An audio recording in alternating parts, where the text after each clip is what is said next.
Alright, welcome back. Continuing on with this game. Just have to make sure this camera was turned back on. So we just attack the Fae with one of our attacks with the Varix. So now for my final action, I'm going to attack again. So Varix to Fae with the spear and roll on the blue die. So that one was just a surge. So I have two options for the surge. One is on the weapon, and it says during your attack, add 2 damage or 2 successes and enfeeble the enemy. The other is on his player card, and it says add 1 success, and any hero may discard 1 condition. So in that case, no one has any conditions. So I'm going to use a weapon one, which adds, well, it's going to be 2 successes. And he's already enfeebled, so that doesn't matter. So we do 5 damage. So we get 6 total, but he did block one of them with his shield. So now the Fae is down to 6. So that's it for Varix. So now it's Cirrus' turn. He also has a reach weapon, so he doesn't have to get as close. So first, he will move.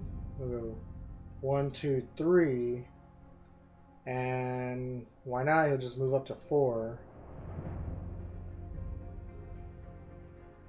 And then he will attack.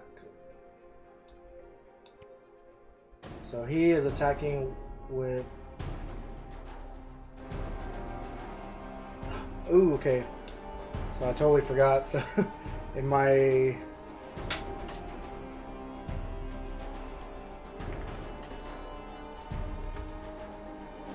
This might change some stuff, but in my regular game, I upgraded the weapon. I totally forgot that it's going to be a little different when you start. So hopefully, it's easy to find here. So cricket staff. Okay.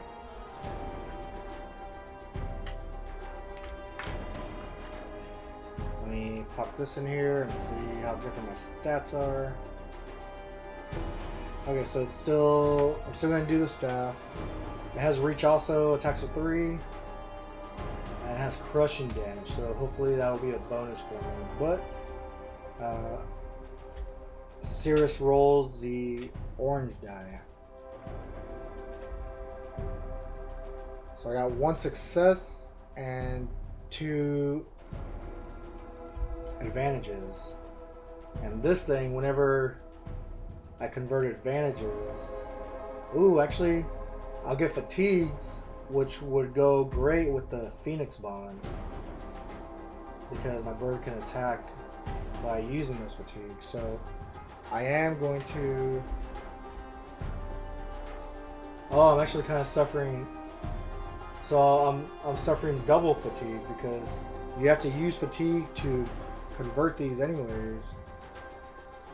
To successes, but then the Fae is making me get an extra fatigue. That is actually kind of better. So I'm getting 4 fatigue to make it 3 successes. So 3 of these I'm going to put on my character card, and the other one on the cricket staff. So that's going to be 3 successes. Confirm. I will fight. So crushing one was one of their weakness. Now I don't know if that's a weakness for every single Fae in the game now, or if it's going to change. But I guess we'll see. I know I want to say in the same scenario, I've seen it where when they come back as another Fae, then this ought to be revealed. But I don't know if it stays the same between scenarios or how that works exactly. But, so I did 11 damage, which was enough. Your foe crumples to the ground. Remove Fae. So Fae is removed. And only Berserker is left. So when you take off enemies, I would recommend just leave these on and put the enemy to the side, because mainly for just that scenario that you're doing. A lot of times they'll come back and then they will just have the same colors anyways, because usually the first of any monster will be orange, and then I believe it's green, and then yellow, and then purple, if there's a fourth of one. But, alright, so I'm going to put him to the side. So we still have that Berserker way up there. See how ground level I can get.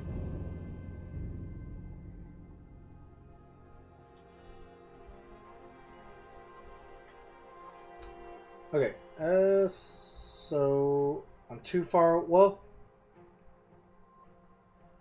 ooh, I wonder if I'm gonna check if this enemy is in line of sight to do my third action with the Phoenix Bond.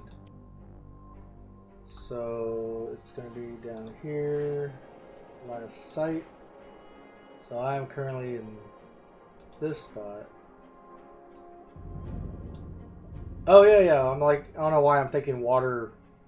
Water's something different. I can actually just go on water, but so I do have line of sight to all this over here, except for this because it goes off the map. But the water's included to be on the map. It's not like you're swimming in it when you go down there. It's just maybe, let's just say it's ankle deep and it slows you down just a little bit. But because as my third action, I'm going to do this Phoenix Bond ability.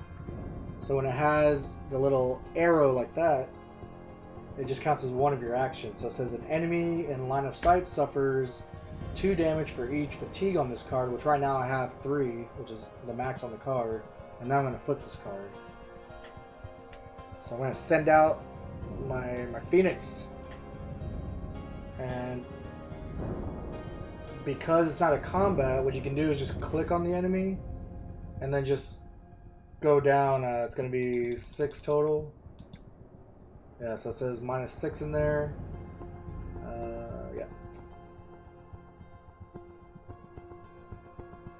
Oh, that's cool. I didn't realize. So when you click on him, you get more info. So it says anger. This enemy's damage is permanently increased by 1. I wonder if that's all Berserkers or just this guy. But anyways, the Phoenix goes out and gives him 6 damage. And then I have to flip the Cirrus card. So now I have the ability where I can spend 1 fatigue after I roll to convert 1 success or 1 advantage to 1 or to 2 successes. Alright, so that was my third action. So now all my actions are done. So I'm going to end phase, now darkness phase. Resolve infection and terror, which we don't have right now. Each hero may discard 1 fatigue. So I'll just take a fatigue off each hero. Goes away.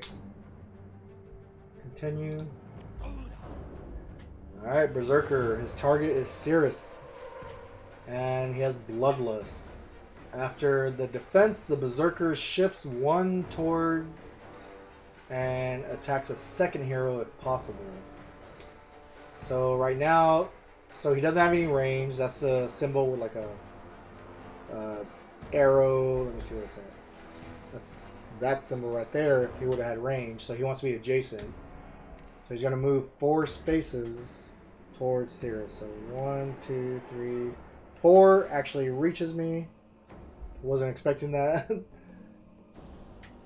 And so he's going to do 4 damage. And my shield for Cirrus uses the orange die. So every success will just block a damage. We'll see what I get. And okay, we'll just roll. So I got 1 success and 1 surge. So for me, a surge, I can add 1 success, and you may move 1 fatigue from 1 card to another card. So really, I'm just doing 2 successes. So that means 2 damage goes through. So I go from 7 to 5. Now, for his Bloodlust, after the defense, the Berserker shifts 1 toward and attacks a second hero if possible. So this is a worst case scenario here. Varric's getting attacked. He also uses orange for his defense. And I got 1 success and 2 advantages that I can upgrade to block 3 out of the 4 damage. And I think I will do that. So I have to take 2 fatigue. And I'll put 1 on my weapon and 1 on my character card.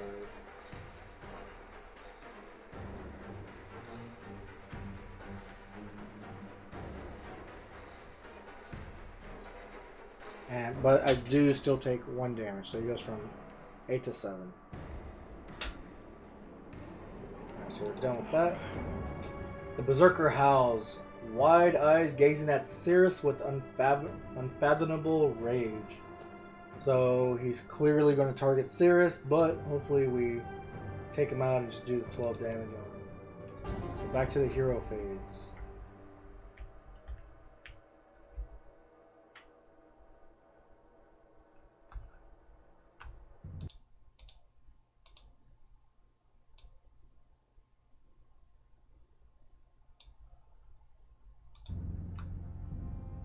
Alright. So he's within range of me. Who can possibly hit for more? Let's start with Cirrus. So for my first action, attack with my staff, and he attacks with orange, but within the app I need to show the app that I'm doing that with the staff. And there you go, anger. Still, this enemy's damage is permanently increased by 1, so rolling orange for my attack.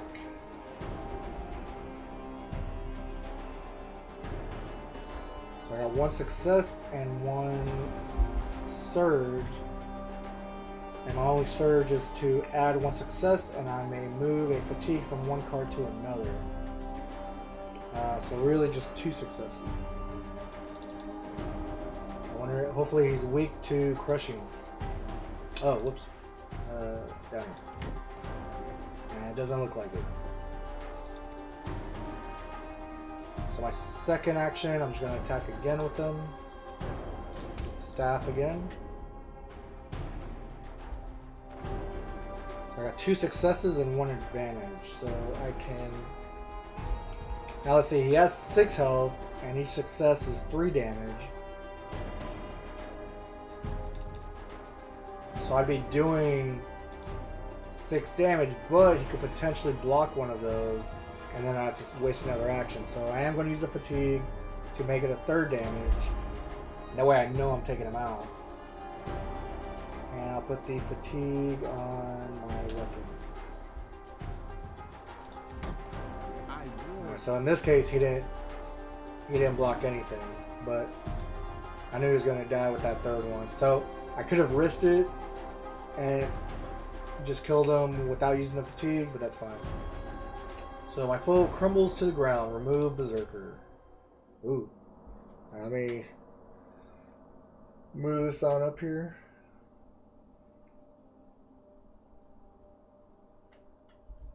So now I'm going to place an archway. Okay, so the cloud over the moon part. Illuminating the clearing. A baronial watchtower stands not far away. Place an arch tower, a chest, a door, and a well. So let's see, chest goes right there. The tower, arch tower, like so.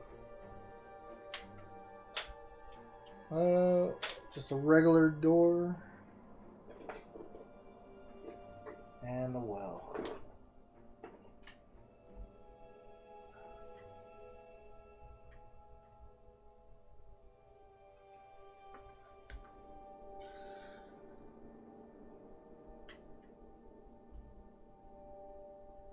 Alright. Oh, and then this enemy is off the board. Continue. Objective updated. Enter the watchtower. So they're just letting me know that I might need Tusk to deal with some of this stuff.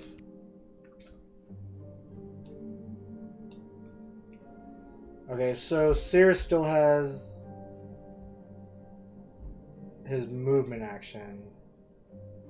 So he can move up to 4 spaces. So I'm just going to go 1, 2, 3, 4.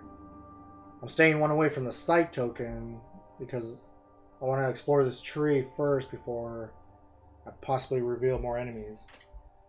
So now it's Varric's turn. So he's going to move up to 3 moves. So 1, 2, 3. Get adjacent to his tree. So my first action, I'm going to interact with the tree right here. So I'll pull him to that. The tree has round green fruit on the lower branches, plants and mushrooms growing up on its side, and a sturdy trunk you could climb. So I'll tell you right now, because if you're just joining me, I've played this already, so I know what these do.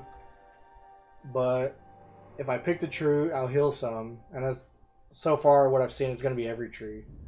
Climb the tree, I get to prepare 2 cards, which is nice because then you can flip them for free. And then forge the plants is just getting resources. So that way you can use them to craft later. Now I'm only down 1 health, so I don't know if I want to... I could just... These 2, I'll have to pick one of these. I'll definitely forge though first. They are just things. So I get some items down here. You forge on and around the tree, looking for anything of interest. The following has been added to your inventory to be used later. So 11 leather from a pristine hide and 4 herbs from some leaping spores. Continue.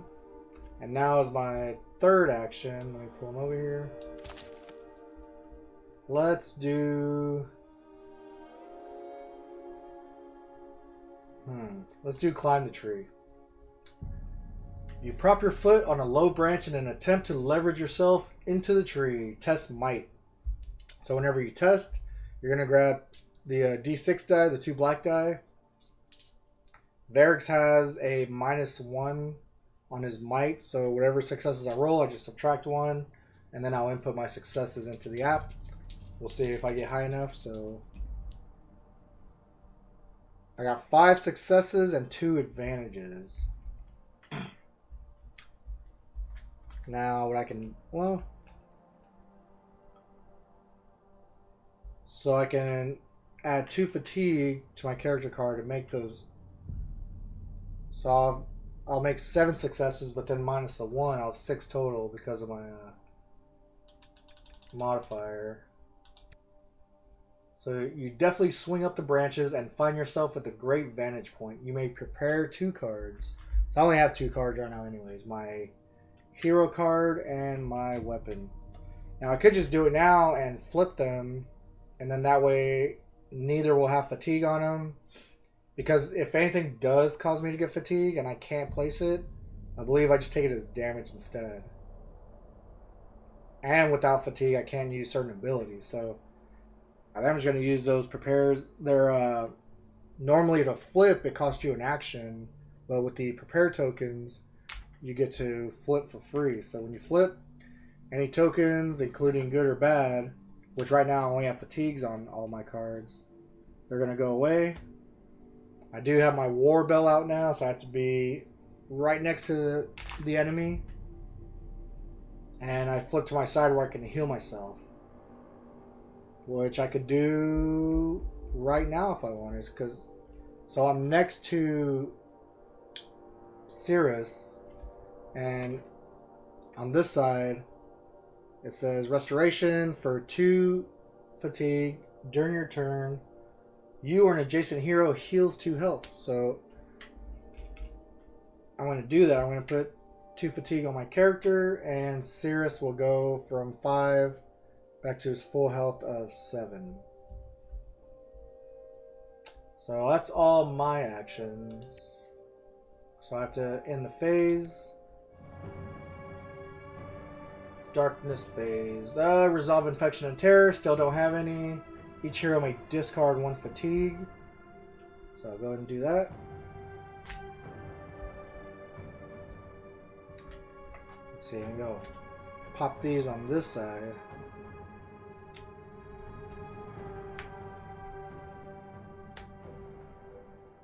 See how much space I can save. Put the weapons in between. And it'll work. Okay, continue. And since there's no enemies, just it's on me now. So ready all my little tokens.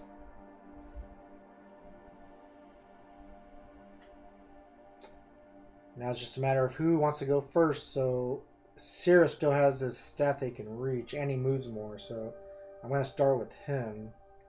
So he's going to move one space forward and activate this sight token. So within the app, drag him there.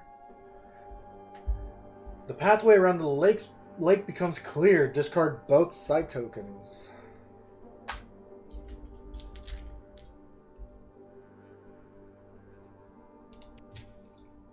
And I'm going to pull 4B and connect it this way.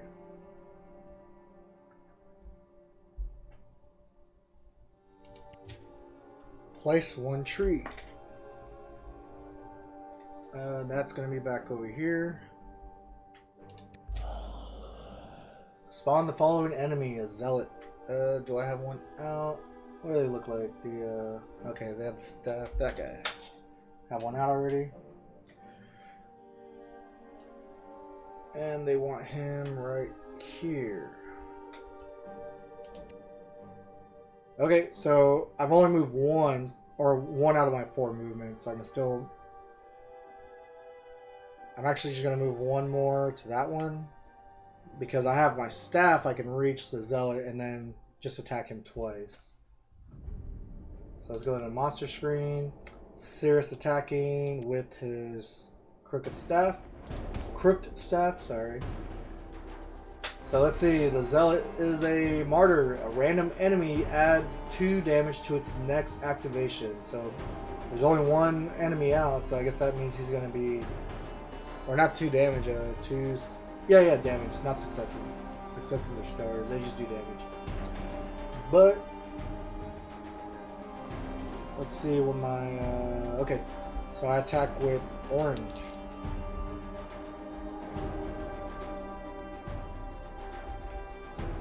So I got 1 success, pop that in there, and I got a surge. Alright. What surge abilities do I have? Just the one on his card, it says add 1 success, and you may move 1 fatigue from one card to another. So, just 2 successes. Doesn't look like he's weak to crushing, which is a bummer because Varrix's weapon is also crushing since I flipped it. But let's continue. And then as my 3rd action, he's just going to attack again with the staff. Roll the orange. So I got 1 success and 2 advantages. So I could make it a total of 3 hits by adding 2 fatigue. Or actually, so this is what Sirius has a pretty cool ability. Empower says for 1 fatigue, after you roll, convert 1 advantage to 2 successes. So I'm going to activate that. That will be for one of them.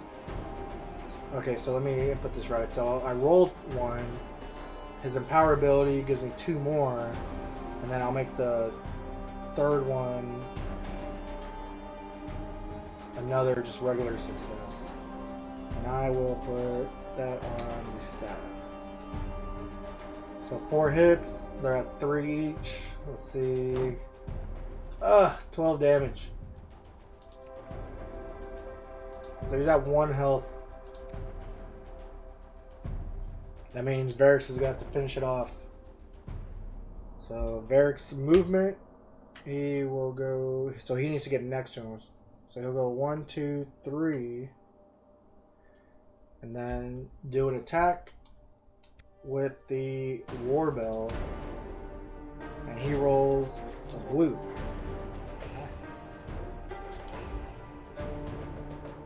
I just got a surge. What are my surge options? On his card, add 1 success, and any hero may discard 1 condition. But his war bell is nicer. It says during your attack, add 2 successes and expose the enemy. So confirm. 8 damage. Plenty. Low overkill. Your foe crumbles to the ground. Remove zealot. Continue. So now I still have 1 more action. Let's see. I'm going to do a maneuver action to move 3 more spaces. Whoop. And go 1, 2, 3. So I'm next to the treasure chest for next time. And Sirius is next to the well, so I'll let him interact with that. So let's end this phase.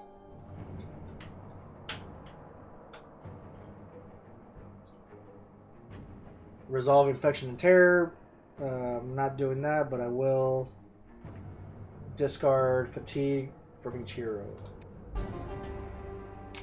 Back to the hero phase. Now what's funny is, so this is just the tutorial. I don't know exactly how all the other ones are going to be, but in this one, I can just stay here and pass, and just get rid of all my fatigue if I have that many. So you're kind of gaming the game. Again, I don't know if it changes in later scenarios where it's like the tutorial is just trying to help you out with removing that fatigue every time. But for now, if I do play slow, like if I want to come back and explore this tree just to forage more, then there's no penalty right now for taking too long. Whereas I'm sure, I know in 2nd edition that was a huge thing. Or, you know, Descent Journeys of the Dark, where if you play too slow, the game just starts messing with you. But, so I wonder if this game's going to do that later. So let me get all my actions back. So first I'm going to start with Cirrus. So one of his actions to mess or to interact with this well. Let me get down here. So drag him to the well. The old well exudes hints of natural power. So toss a coin isn't even highlighted. I wonder what that's about. If it's a certain character, or it's weird that it's weird to give me the option. I can't even use it. So I can either drink or extract essence. Let me extract. Dipping your fingers into the still waters, you reach for what you cannot see. Test insight. Oh man, so Sirius gets +2 on his insight. So I should get a decent amount of successes here. So I got 3 successes plus my 2, so I'm at 5. And then 1 surge. So my surge is to add another success. And then if I wanted to move a fatigue, I could, but not worried about that. Interesting. So sending waves of heat and power down into the well. You pull hidden essence into your palm, even as the structure collapses inward. Whoa. The following has been added to your inventory to be used for later. 1 Aqueous and 1 Vigos. So just more crafting abilities. Yeah, there you go. That's cool. So Aqueous, Magical Essence Water. Vigos, Magical Essence of Life. I got these herbs and leather from earlier. What are these like? I got different weapon parts. That's cool. So continue. Now I'm going to use his movement of 4, but just move 1, 2, 3 to get next to this tree. And then my 3rd action, have him interact with the tree. So I'm at full health, so I'm not going to pick fruit. I could climb the tree, but I know from the last tree it tests might, which both my heroes are -1 on might. And all that would do is just give me the prepare token. So I'm just going to forage. Now that will So it says you forage on and around the tree, looking for anything of interest. The following has been added to your inventory to be used for later. 9 herbs and 1 toxos from some Shadowside moss. So just more magical essence. I have water, life, or yeah, life. And now Essence of Decay. So continue. So that was all three of his actions. So now to Varix. He's already next to the chests. So I'm going to use one of my actions to interact with that. And of course, it didn't matter who interacted with the chest because it's doing might, which everybody gets a -1 on. So let's see. The chest lock is so rusted and damaged that no key could open it. Forcing the lid open would require a true feat of strength. So let's test might.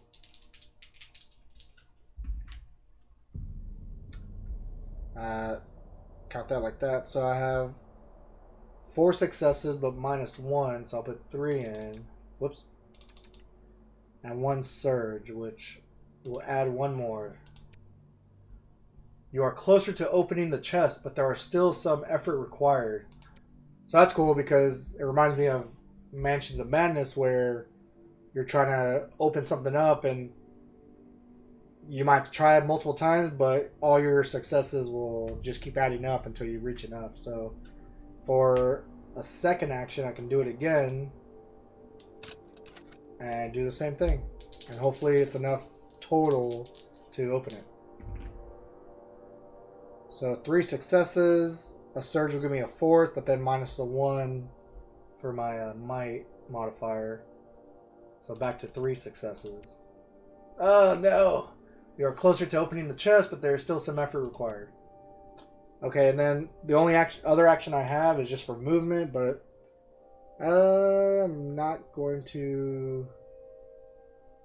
Alright, I'll just move up 1 space, just so I'm next to this door also. But now let's end the phase, go to darkness. Remove fatigue. And back to hero phase.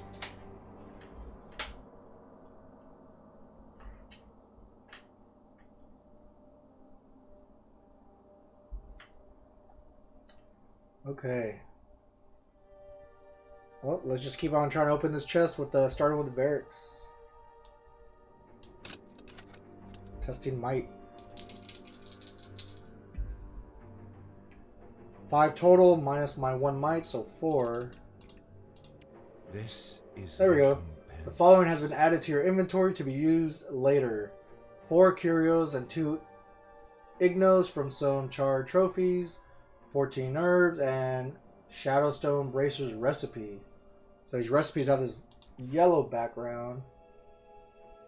So if I get all this stuff, then for a this character isn't one of our starting ones. But if I unlock him, then I could put these bracers on him and, you know, just make him a little bit stronger character. Or actually, he kind of hides from them better, and they don't target him. That's funny. So continue. They are just things. You notice the lid is heavier than expected and soon reveal a hidden compartment underneath. The following has been added to your inventory to be used later. Oak wood wand. That's for Cirrus. So I know I can't. I don't think I can change inventory right now. It's for when you're in town, you can switch up what weapons you're taking. But once you go on a quest, whatever you equip yourself with, that's just what you have. So, oh, that's pretty cool. So on the wand, as a fatigue power, during your attack, convert 1 advantage to 1 success and 1 surge. So that's a pretty nice wand. Maybe it'll replace his other wand. Okay, but anyways. So that was only 1 action. Okay, so this treasure chest goes away. And I'll just open this, interact with this door. The stench of death and stale blood overwhelms you. There is something foul beyond the door. Varric stands firm against stench as they push their way in. Test will of 5. And this is just straight up pass or fail. Luckily, Varix has a +2 on his will checks.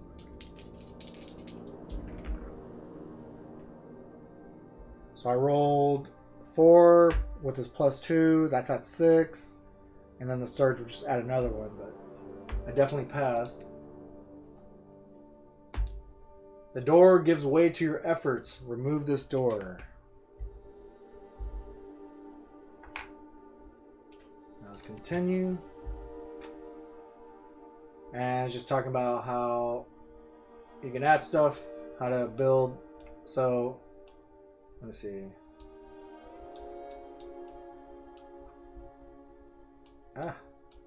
Trying to show off the, there you go. It's like, you can see we're going up a level now.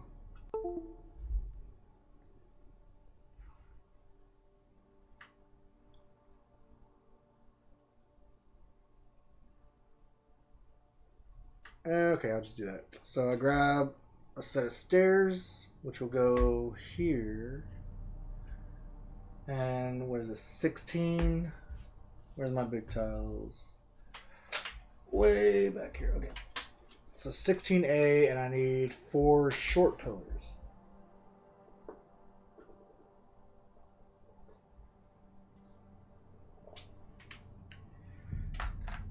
And on these, there's some gargoyle mounts and some that don't. So you just want to match it up with the gargoyle mounts. I guess it's like a different height on them, but if you match them all the same, then it'll work. So just try to match it up with how the app has it.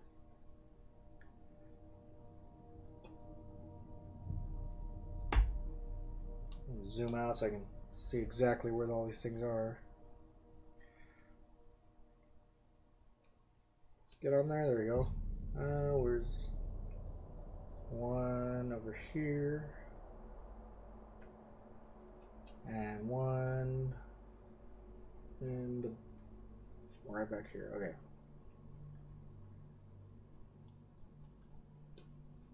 So that goes like right there, like so.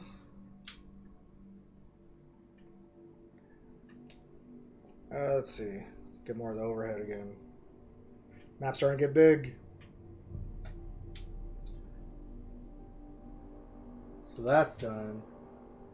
Place 2 doors and a staircase. So one door back here. Another wooden door here. And a staircase right there.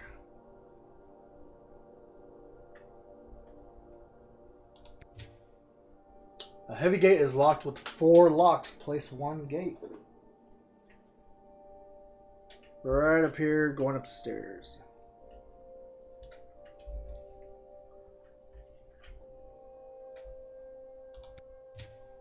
Spawn the following: a bandit. Get my 1 bandit here. And where is he? Right in the middle of the room. There you go. Update or objective updated. Find the keys to the gate 04. Alright, so that was Varric's second action, was opening the door. So now you can just move if you wanted.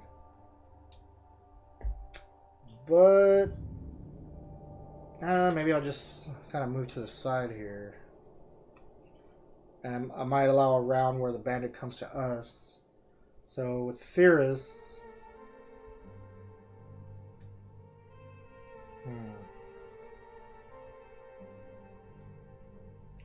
so Cirrus is going to move his 4 movement. So 1, 2, 3, 4. And then he will use another action to move again. And then his third action,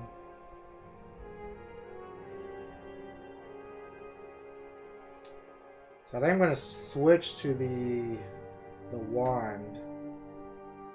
So it's called Already, which is flipping a card. Ooh, or I can get that Phoenix out again. I kind of like that. That was pretty good. damage. Just need to start using fatigue.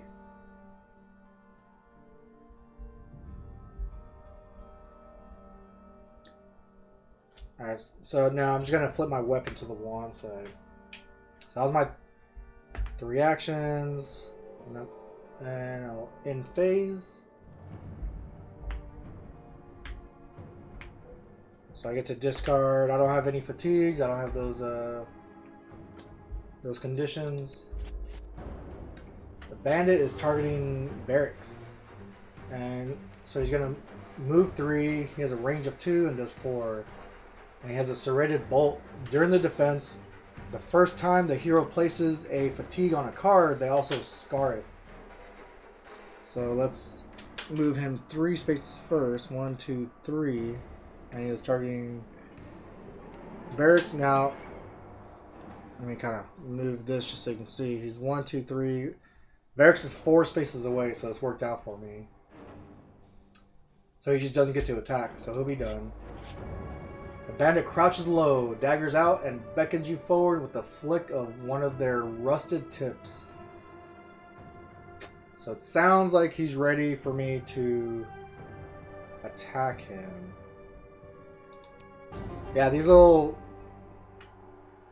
I'm learning those aren't just like flavor text. Those are usually trying to let you know something that they might do. So Cirrus has a range of 4 now since I switched to my wand. So I'll let him go first. So for his first attack, he will...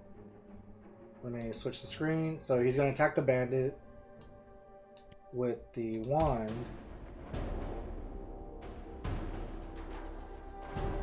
So the bandit has a smoke bomb. After the attack, this enemy shifts 2 away from the hero.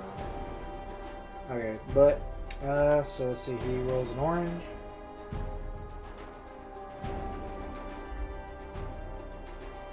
So I got 1 of each symbol. So 1 success, 1 advantage, and 1 surge. So let me see what all that equals here. I got 1. I still have Empower where I can use 1 fatigue to make that 1 advantage into 2 successes, so I'll do that. So that's 2 more. And then the surge says I can add 1 success and you may move 1 fatigue from 1 card to another. So I'm going to move the fatigue I just got onto the weapon. So confirm. 8 damage. And then after the attack, this enemy shifts 2 away from the hero. So he's just going to move 1, 2.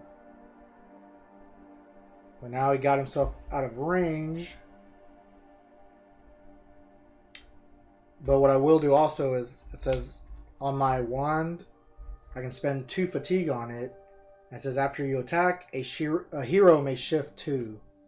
So I'm going to move Varix up 2 spaces just so he doesn't have to move as much. Hopefully. So Cirrus will use his movement to go up 4 spaces. So 1, 2, 3, 4. And then he'll use his last action to attack.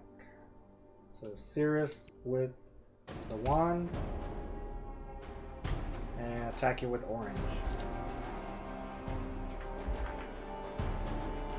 So just 2 successes. Nothing else I can do with that. Alright. So confirm.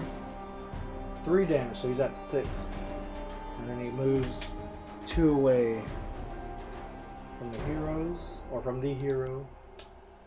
So now it's Varric's turn. He has his war bell, so he has to get up close. And he moves less, so he has to use 1 of his movements, so he's going to move up 3. So 1, 2, 3.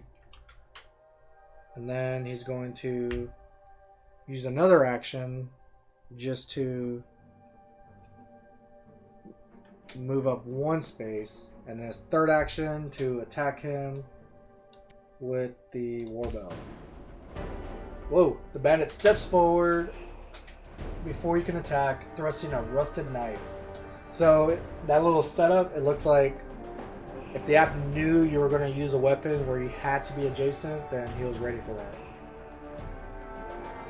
So it sounded like range weapons or weapons with maybe reach would have been better, but so I'm going to suffer 5, and ability negates my ability modifier is 0. So whatever I roll for the test, hopefully I get 5 successes.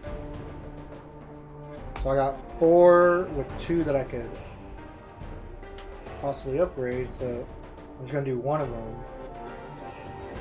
and I'll put it on my weapon. So I blocked all that. Okay, so now for my attack, so he attacks with blue.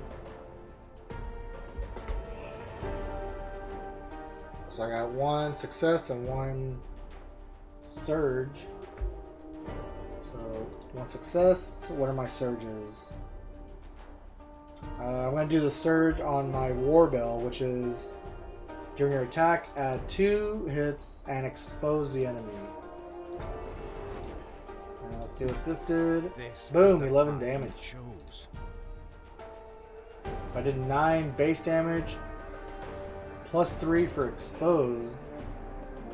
Nice. And then and he blocked one of them, so that was a pretty awesome hit. The following has been added to your inventory to be used later. 3 metal and 3 curios from a worthless charm. Reinforce half recipe. And then I get to remove the bandit. What is that? For Varix, your weapon's damage increases by 2. A 15% chance. So I guess every time I use it, I have a 15% chance of that happening. Thing is, I don't have enough material for it. I don't have any taros, any minerals, and I only have 3 out of 8 metals. But that's cool, I at least got that. So I remove the bandit.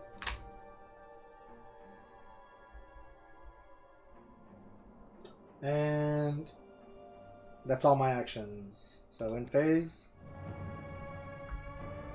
I still don't have those conditions, so I just get to remove fatigue. And back to my turn. Can I click on these doors? What info do they have? A sturdy wooden door. Makes sense. Same thing. Let's just start with Cirrus. And he's gonna move 1, 2. So I still have 2 movement after I do this action. So he's gonna use one of his actions to interact with this door. The door swings open, revealing a small cellar. Remove this door. That's removed.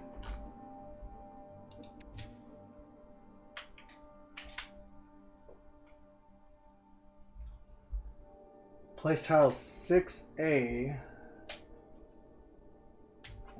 Okay, that's... Oh, now I need some stairs. A shelf and a staircase, so I put the staircase underneath that right there. And 6A pops out like that. And then the bookshelf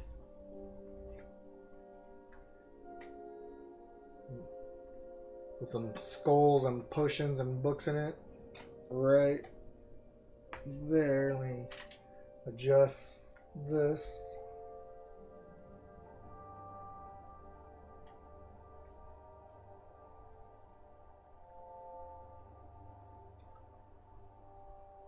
And continue.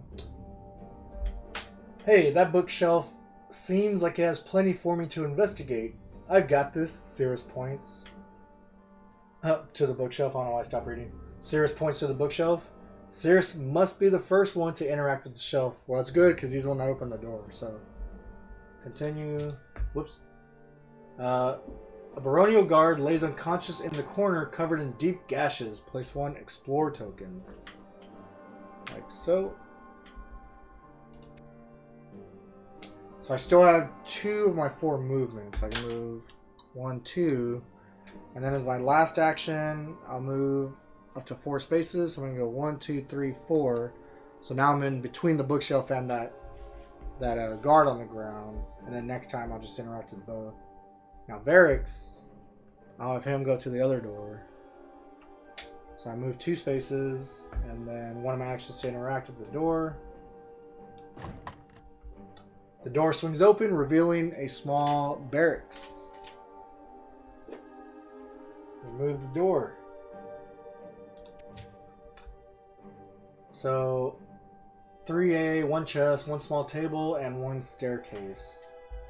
So tile 3. I need a staircase.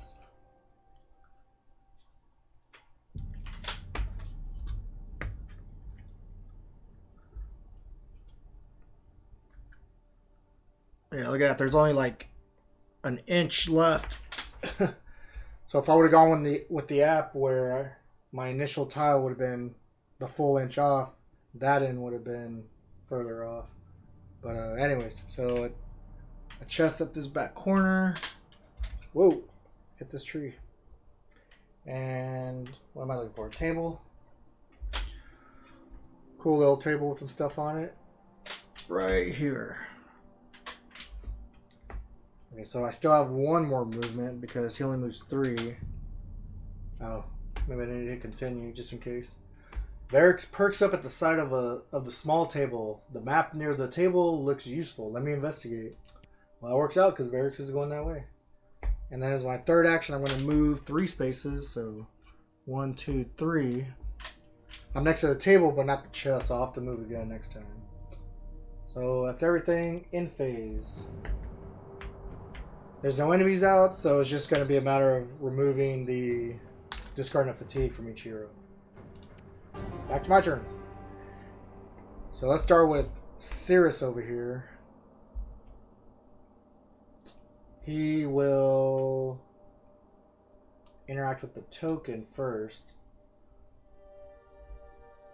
From your belt, you pull out a small water skin and wet the guard's lips. Thank you, he sputters as he raises his head.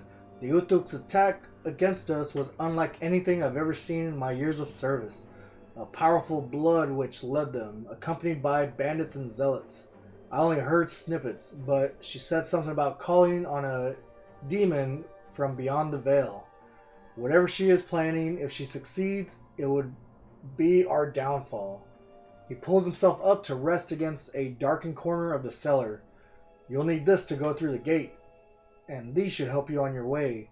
He passes you a key and 2 small vials. Discard this Explorer token. Interesting. Interesting indeed. Gain the following cards. 2 Vigor Potions.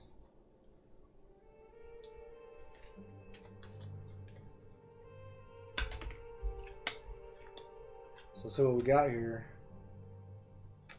Well, I don't want to work. So, Vigor Potion. During your turn, you or an adjacent hero either heals 3 or discards 3 fatigue. Cool. So it's just saying that I've gained consumable and that each hero gets a copy of this potion. So 1 for each. So I found one of the keys. And now as my second action, he has to interact with the bookshelf. So books, bottles, and baubles line 3 shelves, all covered in dust. So it looks like I'm gonna be here taking some actions for a little bit. So let's start with baubles. Now that. You appraise the last item on the shelf, then turn away. The following has been added to your inventory to be used later: 3 minerals and 2 herbs from some starweed. Continue. Okay. As you gather items off the shelf, you find a small key. Alright. Oh. As you step away from the bookshelf, 2 books catch your eyes. Which one will you take? And then explain something about the virtues, but let's do recipes and spells for the community instead of history. So behind the scenes, I get a point in whatever that path was, and not 100% sure what that opens up, but okay. So he did 2 actions. I could move, but I'm not going to because I still want to explore that bookshelf again later. So now Varix's turn. He's going to move, and he's going to move between the chest and the table. So one of his actions, let's start with the chest. A well-crafted lock holds the chest closed. You will need a deft hand to manipulate the tumblers and open the lid. Test agility. So my agility modifier is 0. So whatever I roll, that's what I get. So I have 5 successes and potentially 2 more if I upgrade those advantages. Which I will. So I put 2 on my war bell. So I have 7 successes. Ah, really? You are closer to opening the chest, but there's still some effort required. Alright. I'll use my other action to try to open the chest. So same thing, agility. I really thought 7 would have done it. 6 successes, no, just 3 stars on each. They are just... The following has been added to your inventory to be used later. 15 curios, 15 minerals, and 3 wishes sash recipe. Who's that for? Future character. The enemy has a chance of gaining 3 random statuses. That's pretty awesome if it hits. Okay, so underneath the chest you find a small key. So that chest is gone.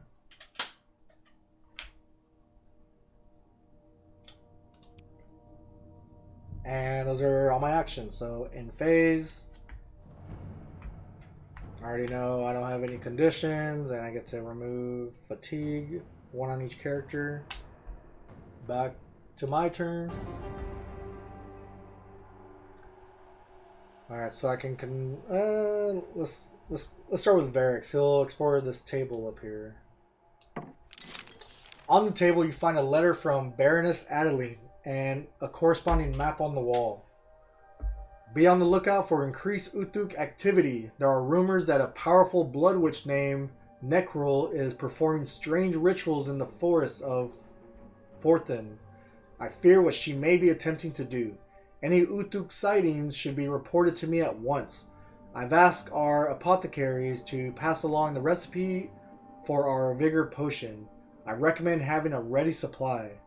Glancing at the map on the wall, it seems covered in marks of attacks, with a circle around a small part of the woods nearby. Seeing them all together, the Uthuk forces have grown bold indeed. This is the following recipe, or the following has been added to your inventory to be used later. Vigor potion recipe. So in the shells, that's where I got the potion, but now something that's a yellow background, I can actually make this stuff when I'm in town, and it looks like I can make a... So I think I just have to make it once, and then I'll just have it, but not really too sure. I don't think I have to do it each time for like each person, but I'll worry about that later. You found consumables. Recipes can be crafted in Frostgate. I can get materials, blah, blah, blah. Okay. Underneath the stack of papers, you find a small key. So I found all 4 keys. You have found all the keys you need to open the gate. Objective, update, open the gate. Okay, I can pick something here. The urgency of Baroness Adeline's letter sticks with you. Perhaps a partnership with the Baroness could help you. So it could help you either break the Dragon Lord's hold on your kin, or build a new safe haven for your fellow hybrids. Let's break the Dragon Lord's hold. So I still have another action with Varix. I'm not sure if there's anything else left on the table. There's nothing left to gain from this table. You may perform an additional action. So it's like I never did that action. So let's do a move. I'm essentially doing a double move using 2 actions. I'm going to move a total of 6. 1, 2, 3, 4, 5, 6. Almost made it to the gate. And now Cirrus. I know I still wanted to explore this bookshelf some more. So one of my actions for here. Let's search bottles. Tall, thin bottle is filled with a shimmering golden ooze. One hero may either swap any number of condition tokens with other condition tokens, or prepare 2 cards. Well, I don't have any conditions, so I'm just going to pick one hero to prepare 2 cards. And I think I'm going to use it on Varix. Well,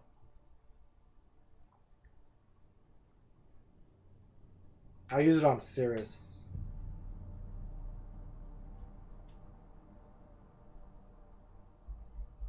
Okay, continue. Use another action for searching books. Well, The what's following next with recipe this? has been added to your inventory to be used later. Braided pommel recipe. So this is for Galadin. Don't have Lumos to build it. Maybe I'll get some later, hopefully. Continue. So I'm done with that bookshelf. So now start moving away from it. 4 spaces. 1, 2, 3, 4. And he's going to use his 2 ready tokens to flip both of his cards. And now it's in phase. I already know it's going to remove fatigue. So continue.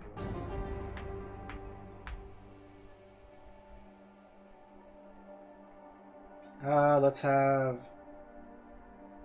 Varix go first. So he has 3 movement, but he's going to use 2 movement. And then he's going to use an action to activate the gate. Sliding the 4 keys into their respective locks, you hear a soft click. The gate swings open easily. Remove this gate.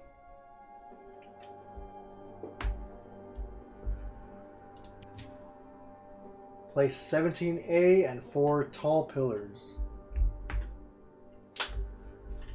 Okay, so I have 17A, 4 tall pillars. Assemble this real quick.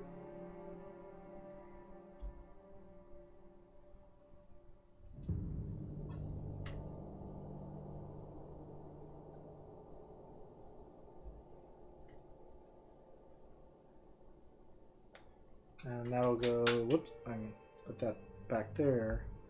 So that'll go like so. Continue. A stone table dominates the center of the parapet. Place 1 large table. Right there.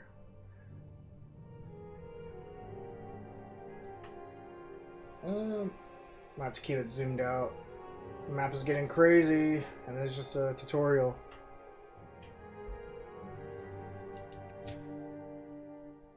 Place 2 explore tokens. So 2 shaken villagers are chained to either side of the parapet. Spawn a Berserker. I think I still have one out. Yeah. So he is going here. There's another Berserker. So this one is green.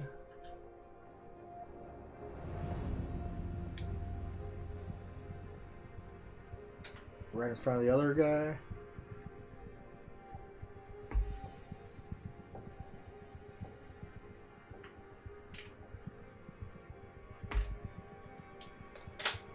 Let me see if I can play around with the camera.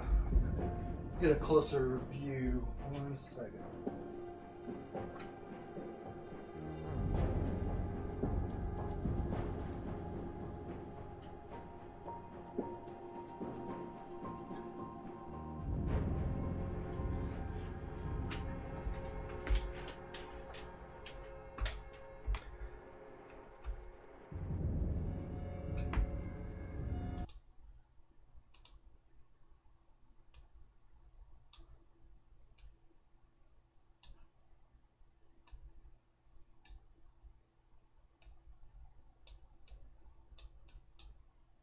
Probably gonna look weird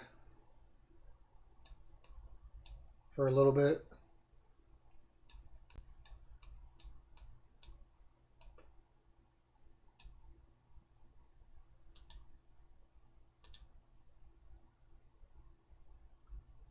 Alright. It's better. So, okay, so I'll open that up. Berserkers on the board. The Utuk stand near the shaking villagers, one looking out on the horizon as though waiting for a signal. Update. Objective updated. Save the villagers. So I still have one more movement. Oh man, but do I want to... I wonder if there's any info on these guys. So 18 health. Anger. Their damage is increased by 1. I'm not sure what their movement is. So I might move back. And then do another action just to move back 3. And kind of let them come to me. So now for Cirrus, I'll just move up there for 2.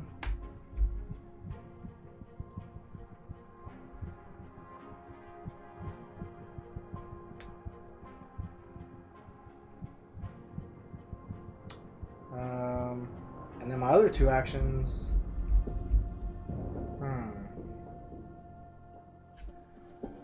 Not going to explore. Not going to fight yet. I want them to move towards me. I don't want to flip my cards, and I don't have any. I'm not going to use my unique ability. So, yeah, I'm just kind of forfeiting the rest of my turns, just to see what they do. So here we go. Darkness phase. I don't have anything to discard. Alright, so this is a green Berserker. Bloodlust. After the defense, the Berserker shifts 1 towards and attacks a second hero possible. Okay, so these are the guys that do that. So green is going to move up 4 spaces. 1, 2, 3, 4. Done. And because there wasn't a defense, the Bloodlust doesn't trigger. So the other one's going to do the same thing. Just moving up 4. 1, 2, 3, 4. Too bad I don't have a grenade to just throw at them. They're right next to each other. The Berserker howls. So this is for the green Berserker. Howls, wide eyes gazing at Varix with unfathomable rage. Maybe I need to kill green first so he doesn't do some crazy attack on me. So Cirrus has his range staff, so he can stay 2 away. Whereas Varix does not. He has to be adjacent. But I'm going to let Varix go first, so he's going to move up 3 spaces and go 1, 2, 3. And he's going to target green. So his first attack, Varix on the green Berserker using his Warbell. And rolling a blue die.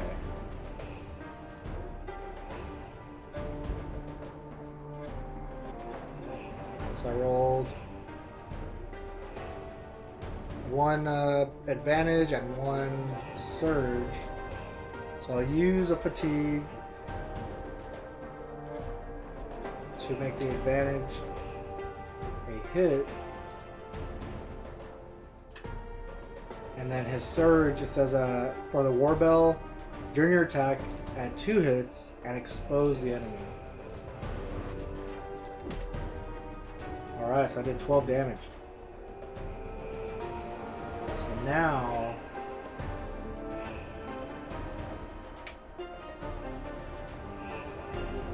I will... Okay, so continue. So I think I'm actually going to attack orange because if I do another surge, I can expose him too. The Warbell and rolling the blue die. So I got 1 hit and 1 surge. So the 1 hit, and I'm going to do the same surge. So that's 2 more and exposes him. 11 damage. Continue. So now Cirrus' turn. So Cirrus has reach. He doesn't have to get right up in their face, but he will. And use one of his actions to attack green Berserker with his staff. And he attacks with orange. So I rolled 2 successes. I'm sorry. I had Nice. to do that. Killed him. So, Marine Berserker gone.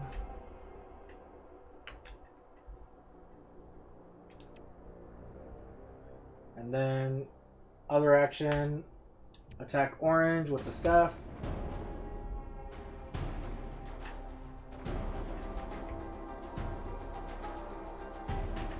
I got 2 that I could upgrade.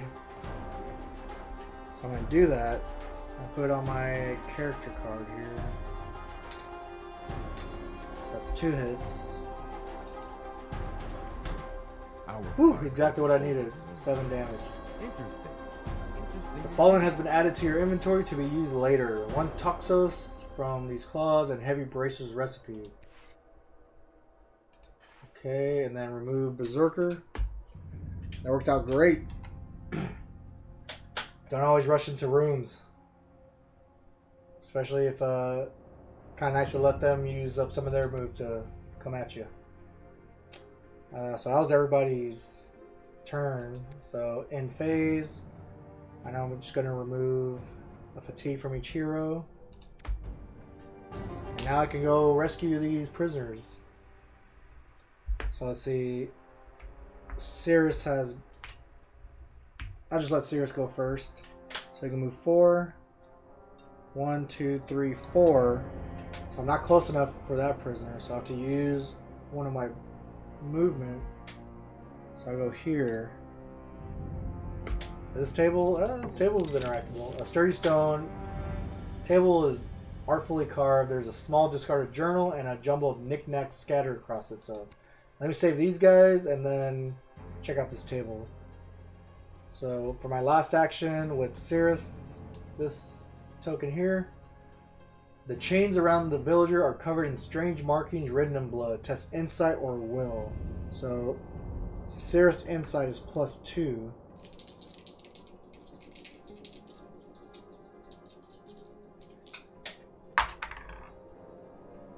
So I got 2 successes and 2 surges. Okay, so let me put 2 in, but I can only have 1 surge ability, so the other one's wasted. But it says there'll be another success, and then I may move 1 fatigue from 1 card to another, but the chains hold firm, so I'll have to try it next time. So now Varix, I know he's gonna have to do a double move. So 1, 2, 3, and then 1, 2, 3, and then he'll try to work on the other token over here. So this one tests might or agility, so it's gonna have to be agility since that one's at a 0.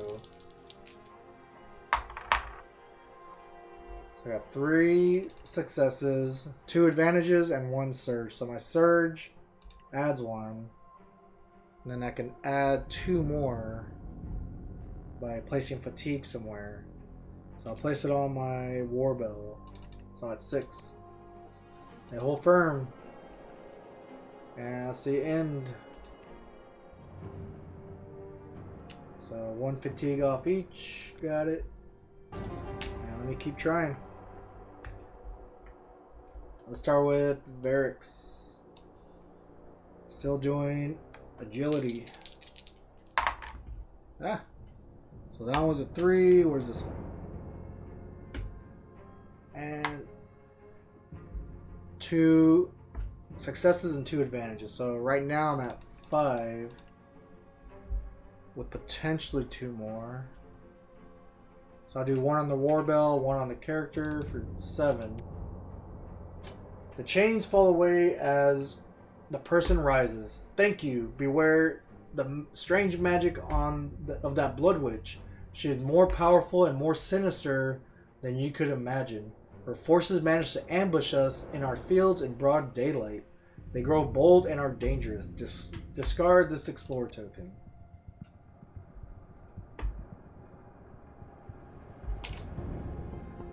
So that was one of the 2 villagers saved. So now's my second action. He's going to check out this table. See what options I get. The sturdy stone table is artfully carved. Blah, blah. Okay, I read that. I can either read a journal or toy with the knickknacks. Let's check out those knickknacks. You pick up the knickknacks, including a few clever mechanical puzzles and some sort of dexterity toy. You scoop them into your pack for later. They are just. Huh. So, I got some metal and some curios. Okay, and then I'm not going to move, so now Cirrus' turn. I'll have him keep working on the villager here. So insight or will, so I'm doing insight. So I rolled 4 successes. My modifier is +2. And my surge gives me another one. The change released around the villager. He thanks you breathlessly. When they came for us so boldly, kidnapping us both in the middle of the day, I thought we were both done for. The Blood Witch told the guards to keep a lookout for the red light. He points out in the distance. At that moment, we were to be sacrificed to straighten her power. Discard this Explorer token.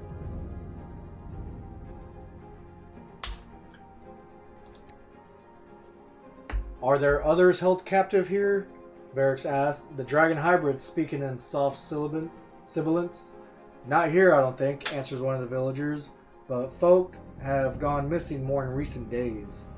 Rumor said it was Uthuk, but I didn't believe until, well, now. With the path beyond you clear of foes, you send the villagers toward safety while you turn your attention onward. From the parapet, you see a bright red light flash in the dense woods. The thickness of the tall treetops obscures your view below. Whatever evil plot the Uthuk are working has taken effect. You look to each other. Now is the time to stand and fight. I see the same evil in the Uthuk as I saw in the Dragon Lords, built on the sacrifice of the innocent. I will not rest until those who would rule by fear are destroyed, or I will not rest until we have built a new world free of such tyranny. Let's destroy them. So now for Cirrus. It will take all my knowledge and insight to defeat this evil. If we succeed, my legacy will live on in the pages of history or in the hearts of the lives we save. Let's go pages. Okay, so place tile 1B. It kind of lines up in this opening down here. That way they can jump down. And that's what that talks about. A sight token over here.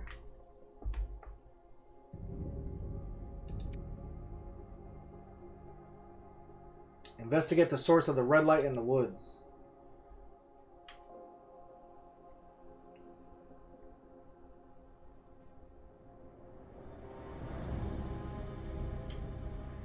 But Cirrus still has another action.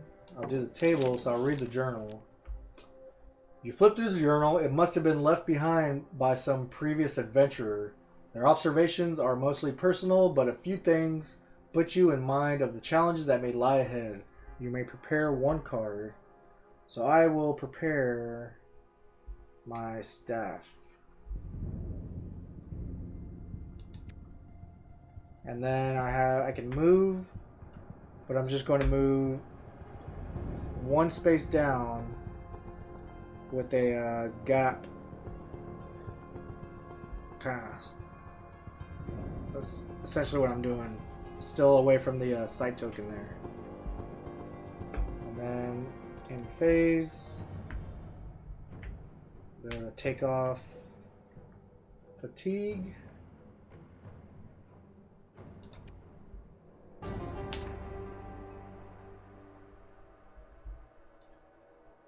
Alright, I'll let Varix open this one up. So he will jump down for 1, 2. He still has one more movement, but he activates the sight token.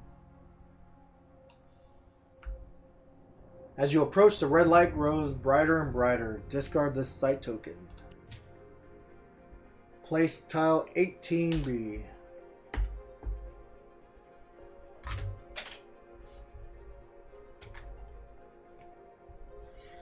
some room over here. So this will go like that. Continue. So we have a chest here. Barricade right as we come in. So if anyone is next to the barricade, you get extra damage on you if you're being attacked. Let's see, we have a cauldron and a lectern. So let's see, cauldron there, lectern here, and the third tree, which will go here. Make sure I'm looking at this right. Whoops. Yep, looks good. Continue. A shimmering red surface fills the opening of the archway. Place one archway.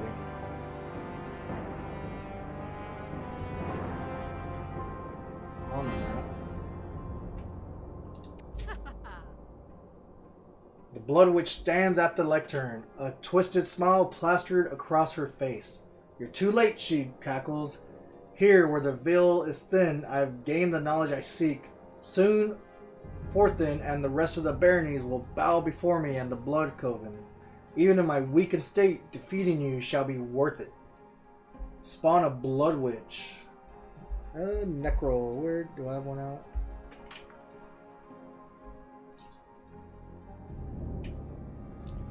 Where are you? Okay.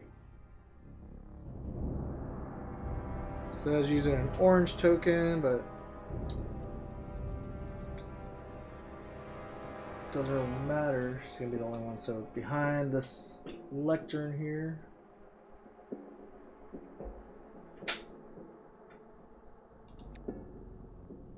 Her laughter is poison, thrust into the heart of the barony. Blood's sister Necruel's mocking voice echoes through the air, each syllable twin to a darker, more ancient chorus. She speaks with the tongues of demons, and her power will only grow. Is that just something I witnessed, or is that just trying to scare me? A blinding light flashes out of the archway, and Necruel contorts in pain. The energy of her ritual has taken its toll on her. She calls for reinforcements as more enemies flood the watchtower. Reinforcements will arrive soon. So now I just have to defeat her. Let's see. Okay, so that's why it shows her weaker. So 65 health. Possibly blocking 3, only 1 weakness. Price to pay. During the attack, subtract 1 success, or each hero within 3 spaces of this enemy scars 1 card. Super.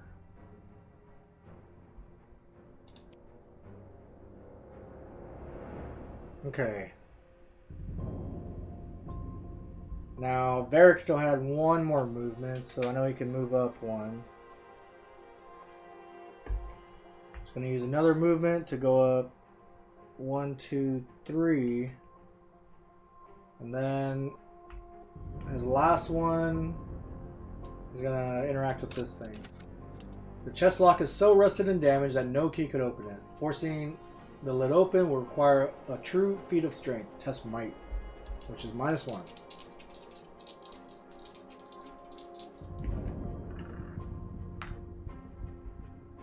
So I got 5 successes, minus my 1, and 2 potential that I can upgrade. Sure. If we need I actually opened it. take it. And a whole bunch of stuff. A grenade. Where is that? This thing? Ooh, gain the following cards. I get the grenade.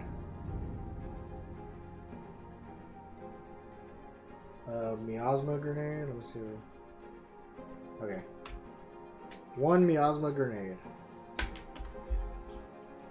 So let's see. This thing says during your turn, daze and doom an enemy within 4 spaces of you. I might save that for the next round and then attack her like crazy. So that worked out. So now Cirrus' turn. I'm going to move for 4. So 1, 2, 3, 4. Move again for 4.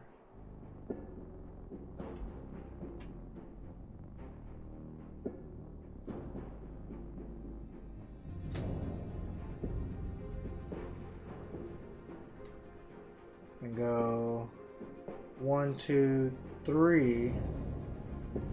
So I have her prepare on my staff. I'm going to use that to flip to my wand side and then use my last action to attack her with my wand. So I roll orange.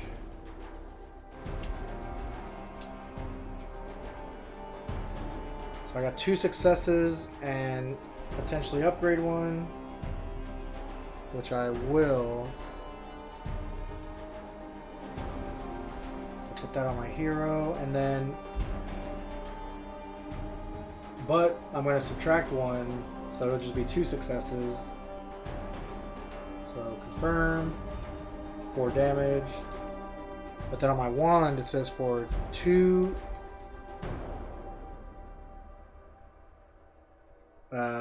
fatigue on my wand. After your attack, a hero may shift 2. So I'm going to shift Varix up 2 spaces so he's adjacent to the witch. Or to Necroll. And that's all my actions.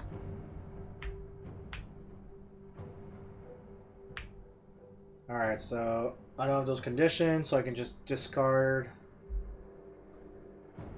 some of this stuff here. Okay, 1 on each hero. Alright, so she's going to target Varix, which she's right next to me. She has a range of 4, and she wants to move 1. So she is going to move 1 away from me. So the red mist around the Blood Witch rides and churns. After the defense, each hero within 3 spaces of Necroll scars each card with 1 or more fatigue on it, which right now is going to be every single card. That's great. Then they discard 1 fatigue from each card. So yeah, she's attacking Varix with 4 damage. His shield is an orange.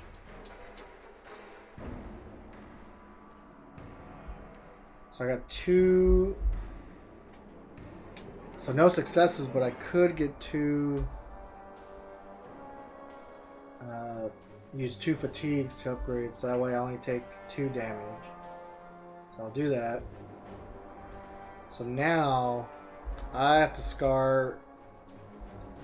We're both within 3 of her. Each hero within 3 spaces scars each card with 1 or more fatigue on it, which is going to be everything. So what scars do is if you flip them, the character suffers 2 damage, but the scar goes away after that. A massive fireball shoots out of the shimmering red surface. It explodes with a powerful blast enough to knock you off your feet. Each hero on or adjacent to the highlighted space flips 1 card with a scar token on it, which will be Cirrus. Well,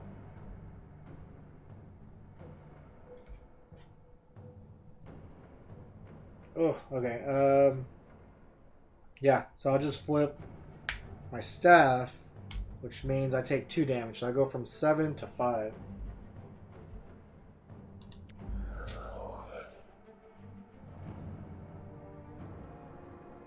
Spawn the following enemies: a zealot and a bandit. So let's see, the bandit goes there, and the zealot. Which one is zealot? This guy.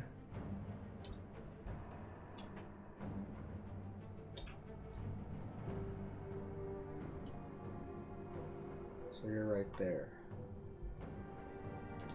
Do they do anything? They just spawn. Okay, so reinforcements will continue to arrive until she is defeated. So I just need to just target her and finish this. The Zealot screams an alien incantation, foreign but for a single name, Cirrus. Alright, hero phase. So I'm going to start with Varix.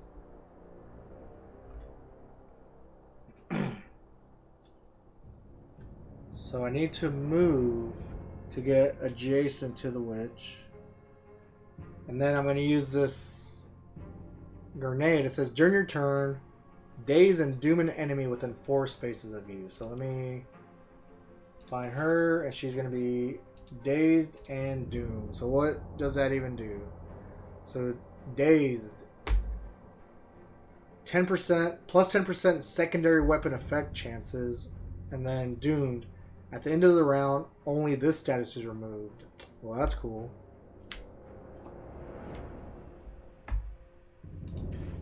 Alright, so now is one of my actions. I will attack with the Warbell and using blue.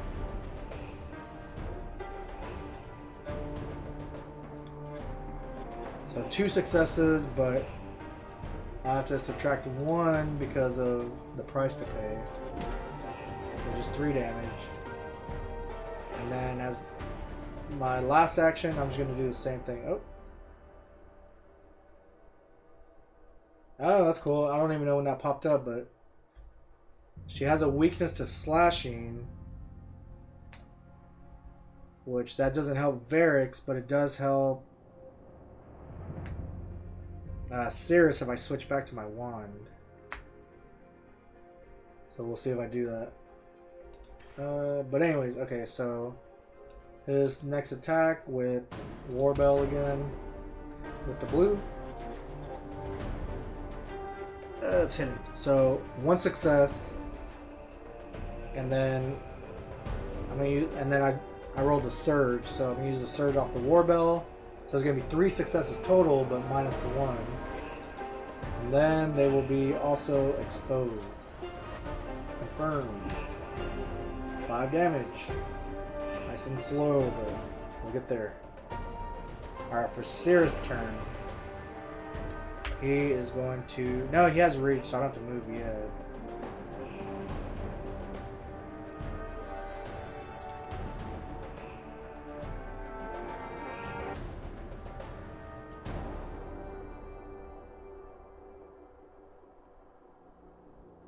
Oh, and then I forgot.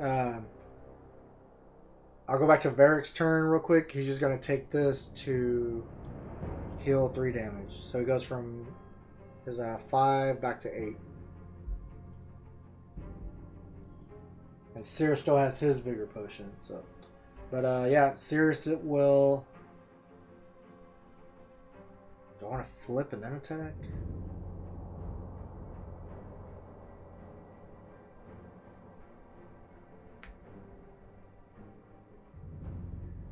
Okay, so I'm going to ready my staff, or really ready the wand, I guess, and then attack with the wand. So rolling the orange.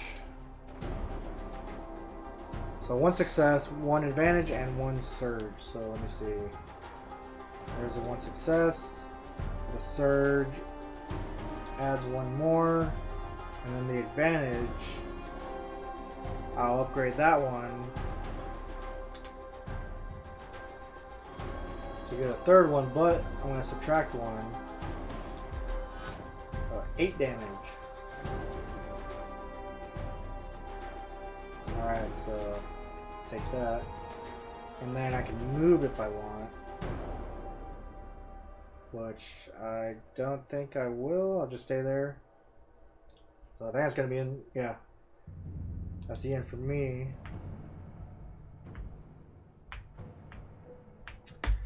Resolve Infection and Terror. I don't have those. I can discard Fatigues.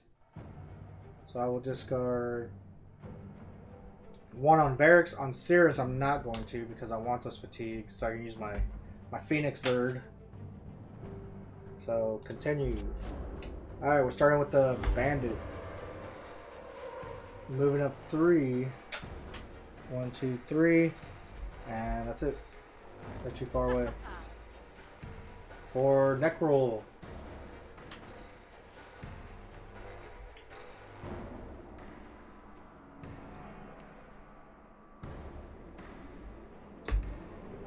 The red mist around the Blood Witch rides and churns after each defense. Okay, so it's just gonna keep scarring us if we have fatigue. But she's targeting Cirrus, which she tries to move 1 away, and she's gonna do 5 damage on me, and I roll orange to try to block it. So I roll 2 successes and potentially 3 with a fatigue, which I'm gonna do. So I block 3, so I just take 2 damage. So boom, boom. And then all cards get scarred. They already have it. Then they discard one, but I guess since this didn't activate, it doesn't activate that, so. Each hero within 3 spaces scars each card with 1 or more on it. Then they discard 1 fatigue from each card. Oh, never mind. That sounds like a whole separate sentence, so. It sounds like I have to do it when really on my person I didn't want to.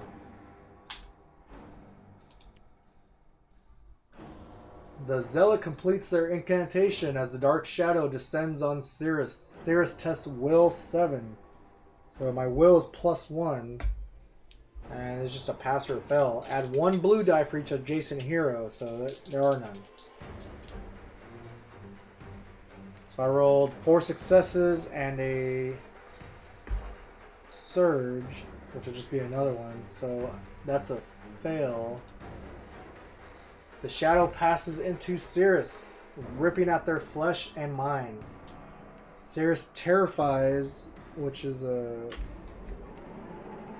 this token, their hero card, okay, and suffers 1 fatigue on each of their skill cards. Well, I don't have any skill cards because we're just in the tutorial. That'll come up later. So really it's just the terror. Now what terror does is, if I don't deal with it, when time passes, suffer 1 fatigue on each terrified card. A massive fireball shoots out of the shimmering red surface. It explodes with a blast powerful enough to knock you off your feet. Each hero on or adjacent to the highlighted space flips 1 card with a scar token. So we're not we're not around that one, but Cirrus is adjacent to this one. No, he's messing up my plan. So I have to flip a card with a scar token, which is only my hero card. So that means all this will go away. So at least the terror goes away. But because of the scar, I'm going to lose 2 health. So I go from 3 to 1. Good thing I have my potion I'm about to take. And then I flip this card. Spawn the following enemies. A Zealot that's...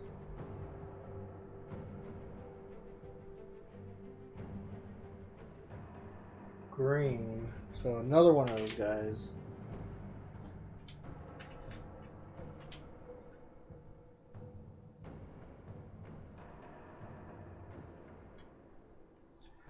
So that spot's already taken, so I guess it just takes any spot adjacent. So I'll just put him behind him. Reinforcements will continue. Okay. So this Zealot slams their staff into the ground and drones a dark prayer. So they're just staying behind, just doing all sorts of magical stuff against me. So I really need to get on this witch. So I'm going to have... So I think the witch still has her statuses. So she's still dazed and exposed. Okay. So first, Cirrus is going to take his potion and get 3 health back. So he's at 4 now. And the witch is within range. It's only a, which is 2 away. It's kind of hard to see from that angle, but which is 2 away, so he's going to attack with his wand. And he's rolling orange. 2 hits, but I can have it. Well, if I keep 2 hits, we would each have to scar 1 card.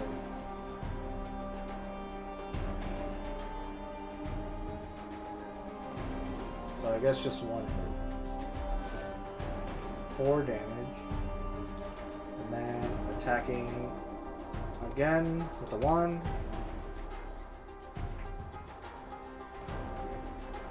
So I got 1 success, and I'm on the side of my hero card where for 1 fatigue after I roll, I can convert 1 success into, or 1 advantage into 2 successes, and then I'll just upgrade the other advantage regular. So I got 4, but then -1 will just be 3 successes, so 9 damage. So Necro's at 32 health. And then Cirrus will not move. So now Varric's turn. He will just attack with his Warbell. And he attacks with blue.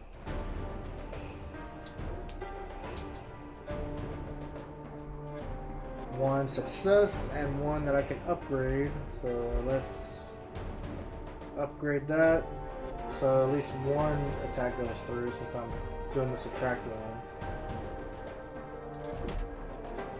1 damage, super, and attack again with Warbell. Just a surge. So now it says so I get 1 success, but then -1, and any hero may discard 1 condition. So I can discard 1 scar off myself, I guess. And then I'm not moving, so yeah, nothing happens. Right. And he's not moving, so that'll be it.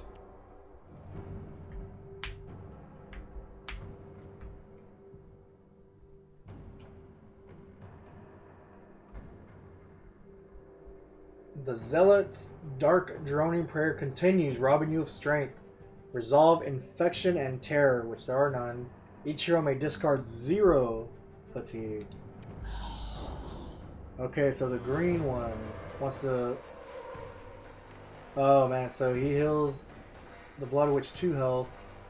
But, so he's moving 3, trying to attack 3, all that stuff. So he's going to go 1, 2, 3. That's it. Alright, the witch is attacking Varric's, which she's right in front of him. So she's going to move 1. So he is trying to block with orange.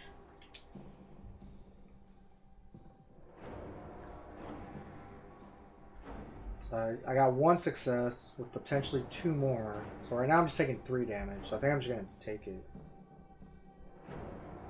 I'm down to 5. And then I have to scar everything with fatigues. Then they discard 1 fatigue from each card. All scarred up. The bandit will move up 3. So 1, 2, 3. Done. Orange Zealot. Pausing their prayer, but for a moment the Zealot unleashes an attack, so it just moves up 1, 2.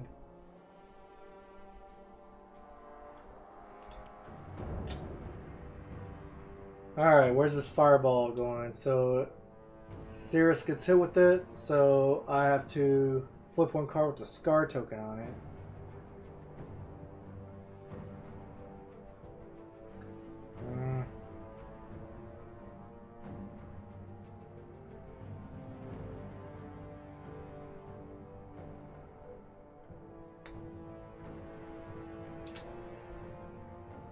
Guess my weapon. So because the scar token, I'm going from 4 to 2 damage. Health. The Blood Witch opens scars on both her palms, then begins a dark chant as a stream of blood flows from one into the other. Well, that doesn't sound good. I really need to try to kill her.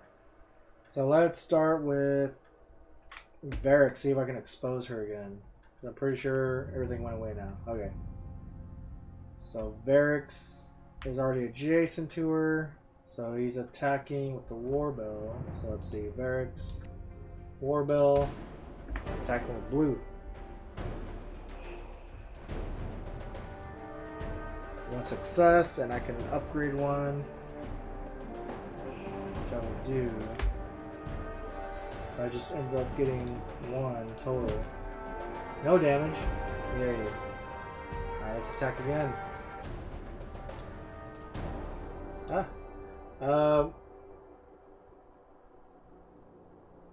Oh, recovers 1/3 of the damage suffered, which I think was nothing.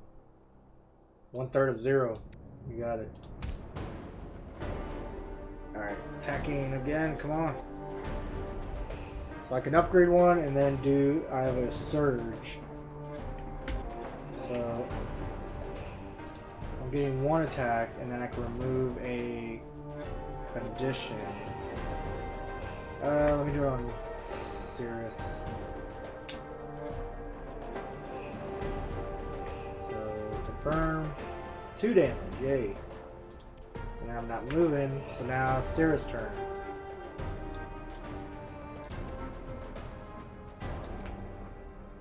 So Cirrus is attacking with his staff. And with orange.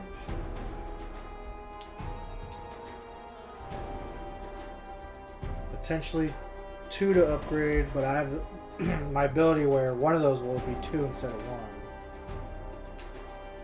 So it's actually going to be 3 total, but then minus the 1. 6 damage, nice. And then attack again with the staff.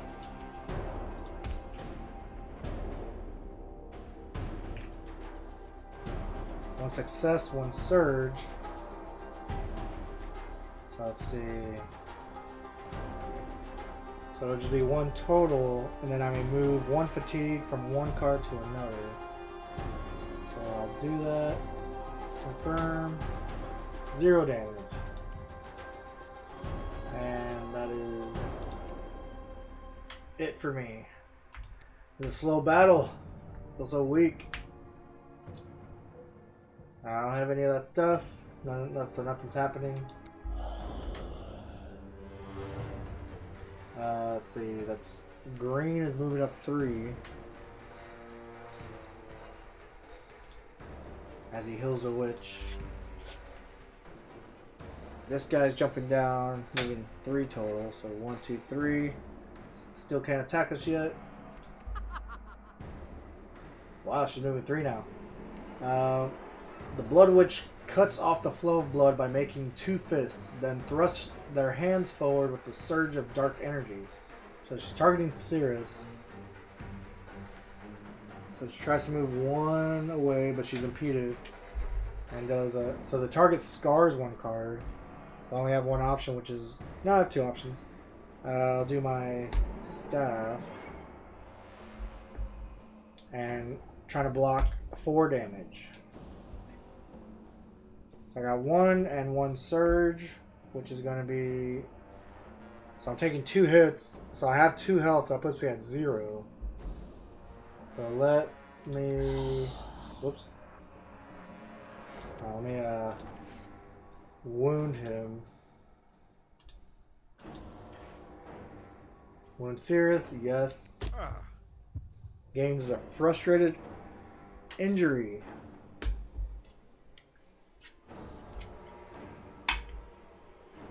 So frustrated. It's a minor injury. After your attack, suffer 1 fatigue. So I just have to remember to do that. But my health goes back to 7. Okay, let me resume. Okay, so Orange Zealot moving up 3. 1, 2, 3. Healing up the Blood Witch. Awesome. Each hero on 18A, which is both of us, terrifies 1 card. Yeesh.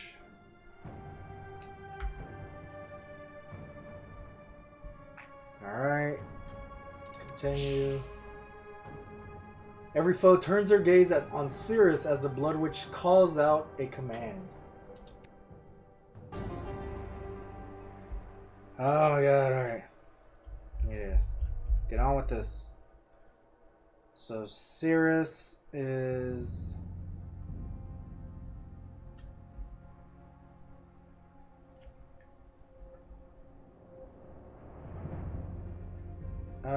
who do I want to attack first? I'll let Varix attack first. See if I can expose her. So Varix with Warbell.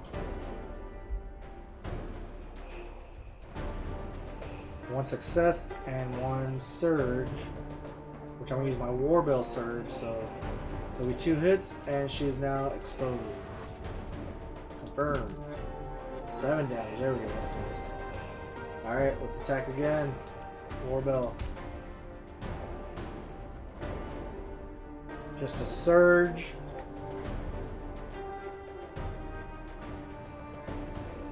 So let's see. I'll just use a Warbell one, so let's just do 1 hit overall. 2 damage.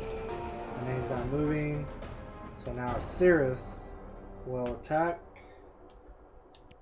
with the staff.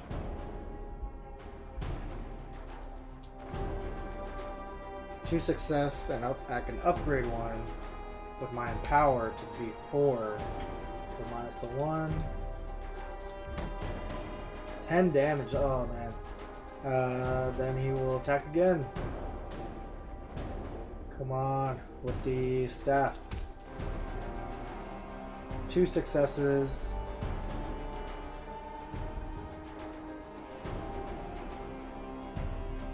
So if I don't subtract 1, each hero within 3 spaces of this enemy scars 1 card.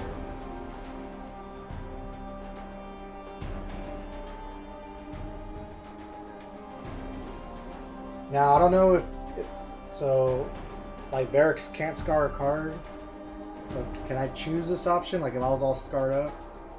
Usually I'm used to games where it's like, well, if you can't do it, you have to pick the other one. So I'll just pick I'll subtract 1, so it's gonna be 1 total, 3 damage. And then for moving, I'll just move 1 closer to the witch. Let's move that tree out of the way. Not that you can really see the detail, but... Oh, and then after my 2 attacks, I was supposed to suffer because of my... I'm frustrated. So I'll get those on my cards. I do have terror, so now Varix takes a fatigue where he has terror. Cirrus is full of fatigue, so he ends up taking a damage instead. Alright, so now let's see. Orange Bandit. Try and look at Cirrus, so he's going to move up 3. 1, 2, 3. And he's too far away for this 2 range attack. Alright, so this is the orange one, moving up 3. 1, 2, 3. Healing the neck roll. Just try and attack Cirrus. So I think she can make this movement. Try to get away from him. So if the target is Cirrus, increase the attack of this attack by 2, so it's at 6 total. And he needs to roll an orange to try to block some. No! So I rolled 2 advantages. So I don't block any of it, and I don't have space to use fatigue. So that means I'm taking all 6 damage, which is what my health is at. And she just wounded me again. My flame is Cirrus down. must flip their injury card. So I'm going from frustrated to raging. Now it's a major. After your attack, suffer a damage and a fatigue. So I'm pretty sure if I take another wound, I'm dead. Or in this game, I'm I don't know, just taken out of the scenario. Okay, done with that.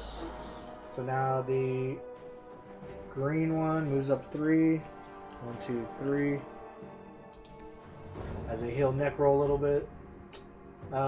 Something shoots out of the archway into the sky, exploding, uncovering each hero in sizzling acid. Each hero infects 1 card. So infects are these green tokens. And it says when time passes, suffer a damage for each infected card.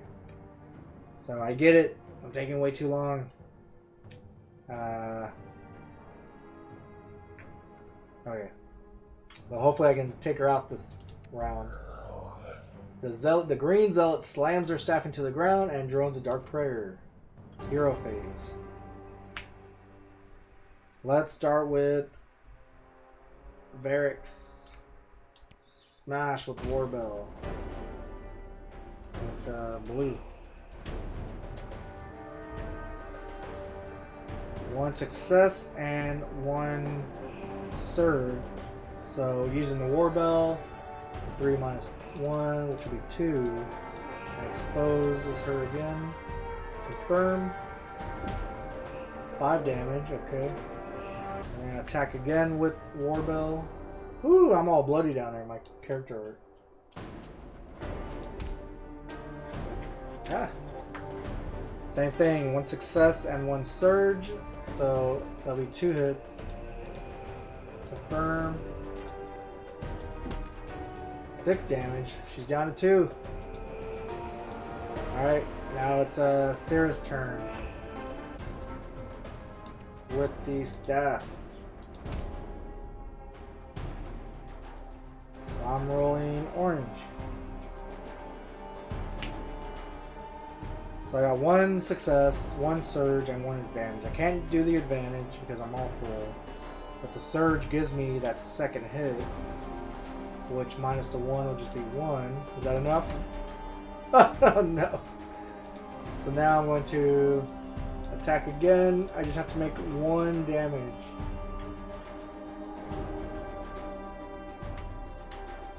Two successes and 1 that I can upgrade. So really just the 1.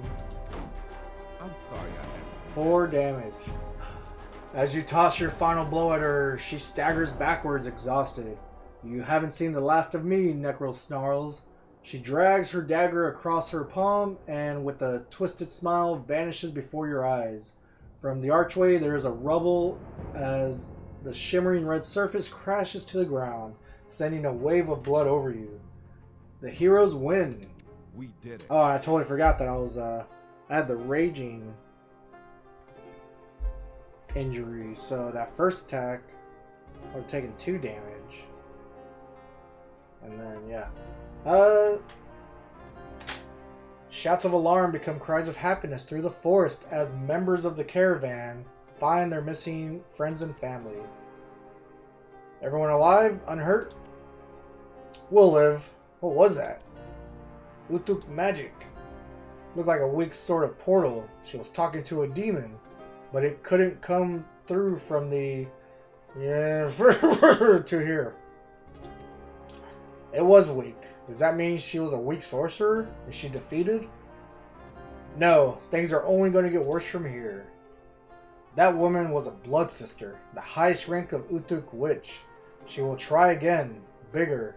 This was only her opening move. It was a weak portal, but I think she did exactly what she set out to do. If she wants to open a full portal to let that demon into the real world, I think we have to assume she can. She can. You're not just going to let it happen, though, are you? No, we're not. Come back to Frostgate with me. My mother's house, my house, has plenty of room. We'll figure out our next step. Wonderful, I'm sure we'll all become fast friends. We'll see. Alright, quest completed. Got a bunch of items, no gold. Say 2:15 for playtime.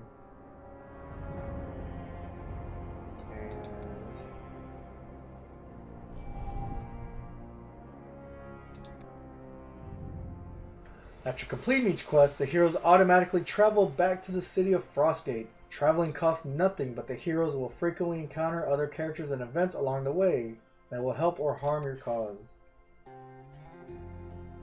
So here we go, going across the road. A corpse lies face down in the water. Fishing the poor unfortunate from the water and laying him to rest takes over an hour. And that's it. Okay.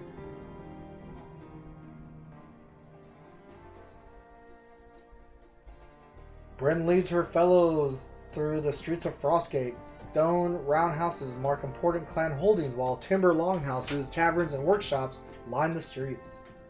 Bryn's house is large, its wings unfolding around a scraggly little garden. The bare timber of the frame over the door is carved with fanciful clanfolk designs. You live here? That's nice. It belongs to my mother. She was an adventurer. She had some money. She was well respected by the clans, kin to the Thane. Who's this guy?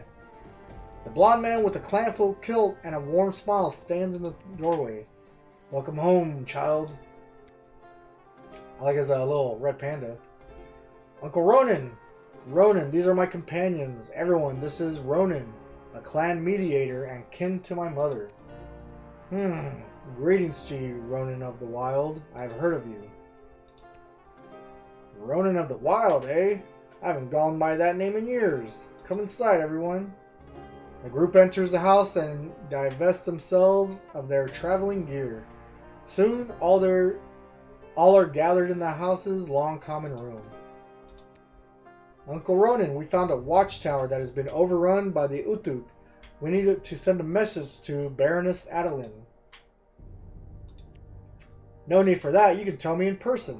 And there she is, grabbing at her sword for some reason. And Adeline, why aren't you in Heimat? Ah, this is some sort of family reunion? Aunt Adeline, I was right about you being a princess. An heir to a barony is not the same thing as a princess. Introductions are made all around. The Baroness is polite, if reserved. Charmed to meet all of you. As for why I am not in Heimat, things are not going well, Bryn. The Utuk threaten us all across the barony. Bandits and criminals are worse than ever. I've even got word that the undead are stirring in the Mistlands. Refugees have been pouring into Frostgate. We're the only city in the north large enough to accept them. Baroness has been negotiating with the clan elders to make sure Forthan's people aren't turned away at the gates. Shouldn't the Baroness be taking the battle to the Utuk and protecting her people? What a good question, shouldn't she? She should. She will. Beginning now. Bryn, I'd like to ask you and your friends for help. We're not her friends. Help with what? Apparently, you've already seen that the Utuk are at large in my barony. My soldiers cannot even defend every watchtower, let alone every town and village. And when new threats or new opportunities appear, I have no assets to spare. In short, I need adventurers. You six are just what I'm looking for. We six? These are Kel, Deepfire, and Chance. The dwarf has a certain swagger to her as she enters the room, smiling and nodding. The Hirinx catfolk lurks in her shadow, ears flat against his head and tails lashing. Pleased to meet you. I hear you, mun, help me with me little problem. Mistress Deefire is a skilled artisan. Some of her guildmates have been forced to take shelter not far away, evading Uthuk war parties. I need a few brave souls to come and help lead them to safety. I'm sure the Forge Smiths Guild would reward our bravery. And I believe I mentioned the brigands who have been stealing supplies meant for the refugees. That's me, I guess. I mean, I'm not a brigand, but I know where to find them. Maybe get the supplies back? I'm happy to help them, my lady, but how? With what soldiers? What resources? I can't just fix your mess with good intentions. You six! You are a quick thinker, aren't you, Baroness Adeline? I guess that wasn't a question. At times, your company now includes trained warriors, at least one skilled wizard, and a dragon hybrid who, unless I miss my guess, has more experience and wisdom than anyone else in the room put together. I will agree to this, so long as we understand that fighting the Uthuk is our most important objective. You may have cause to regret that proclamation. There are other enemies as evil as Uthuk and far more powerful. Fine, but I have a condition.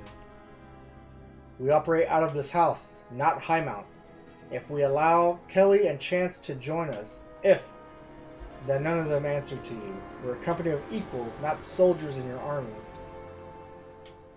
I wouldn't have it any other way. I'll leave it to you.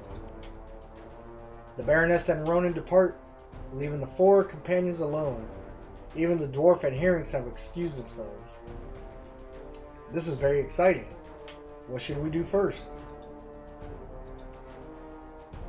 2 quests are now available. Each quest unlocks a new hero for your party. Read quest briefings for more detail.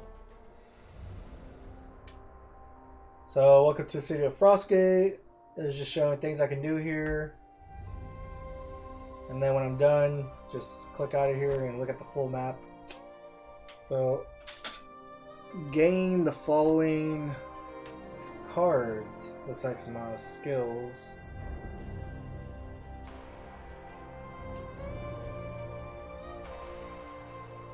So, Destiny's Call.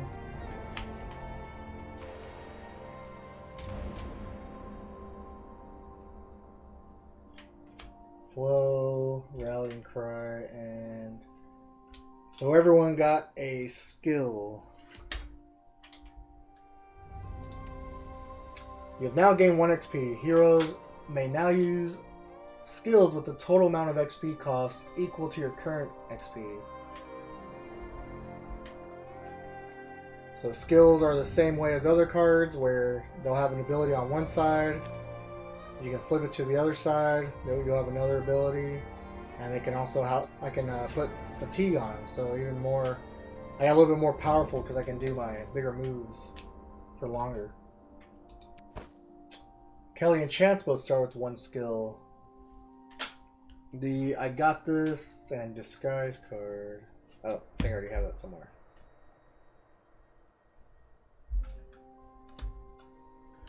So same thing. And let's see.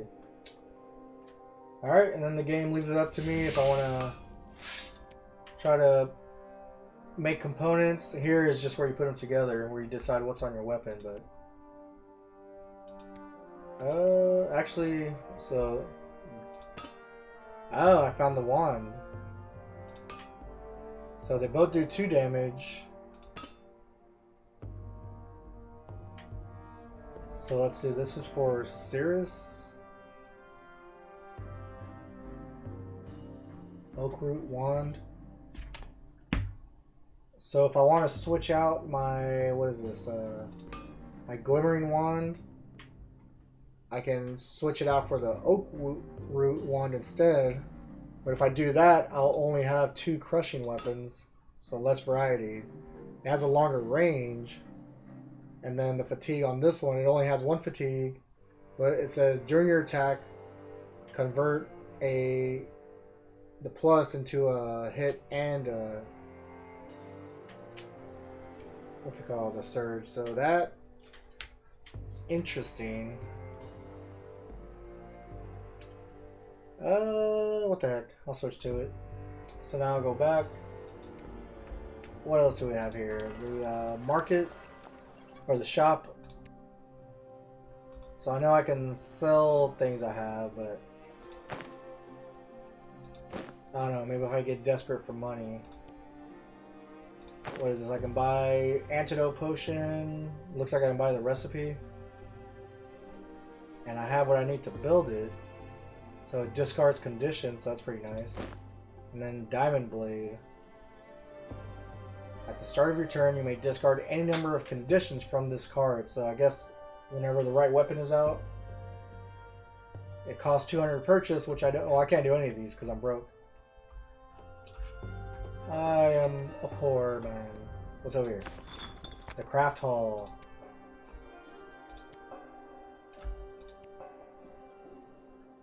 So now the vigor potion, I found the recipe because anything I have that I found while I was adventuring, if I don't use it, it's just gone.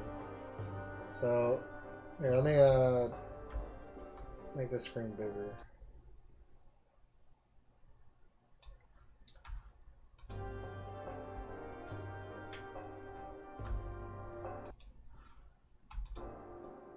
So if I don't, yeah, any potions or consumables that you can't keep it until the next round. They just disappear. So this would be good to craft, and that could, and it'll let you know if you can craft it because you have a little check mark here. If on these, like this one, I'm missing Umbros, Taros. There's just no check mark, so you can already see without clicking them if and it tells you who these can potentially go to. But I'll definitely craft the vigor potion just so I can heal myself if I really need to. So craft that. Resources go away.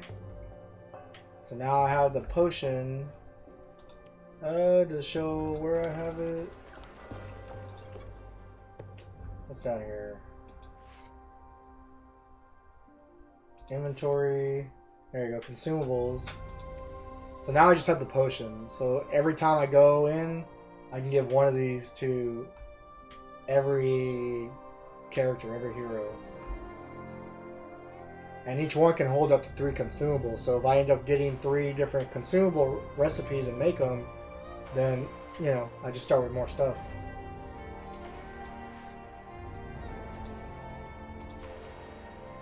Yep. And that's going to be it. That was scenario 1 with 2 characters.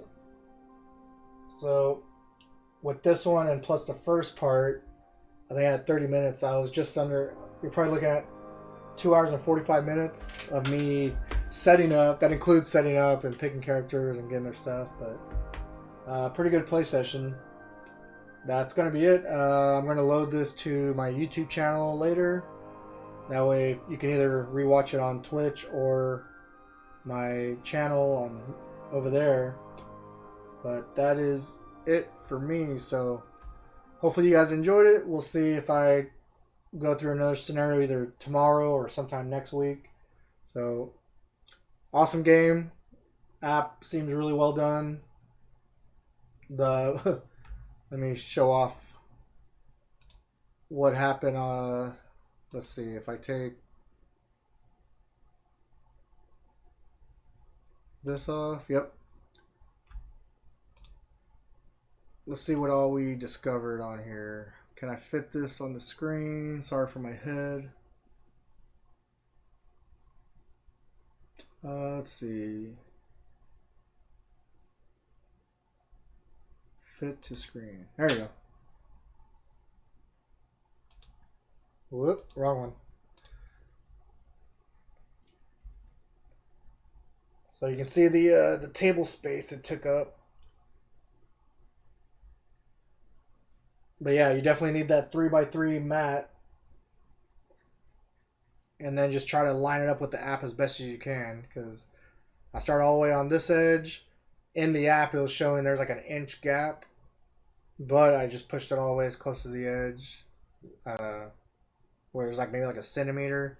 And then all the way at that top end right here, there's maybe like half an inch to an inch. So I know this mat is 3 feet long wise, but it's 3.5 feet. This is just like a big yoga mat. It's 3.5 feet from left to right. But I still needed more space because I had like tiles over here. I have cards and units over here, plus, you know, a bunch of tokens in here. But yeah, that'll be it. So hope you had fun. Hope you had a good time. Thanks for joining me. See you on the next one, either of this or another game. We'll see. Have a good one.